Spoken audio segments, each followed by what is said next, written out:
Okay, so this time I have the same setup as before. That was the matrix keyboard and my development board, but I have an additional thing. That's a Nokia5110 LCD module, and it does the same thing as these LEDs. You can see the key. Okay, maybe I should, let's see if this works or not.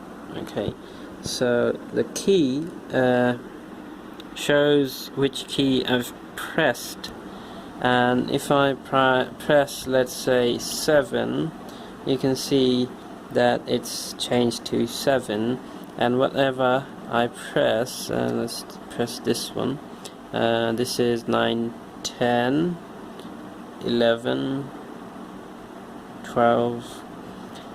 This time using the same, the matrix keyboard keypad is connected to port D, the LEDs are connected to port B, and the GLCD is connected to port C.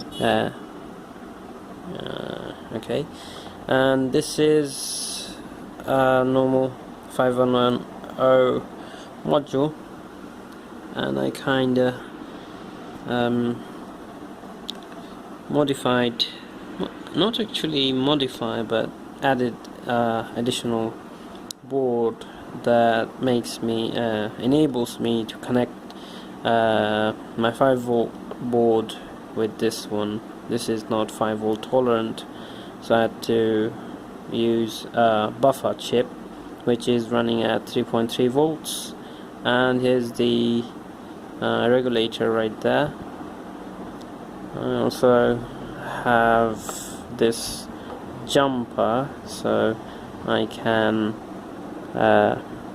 light up the LEDs, backlights, and kind of a fancy thing.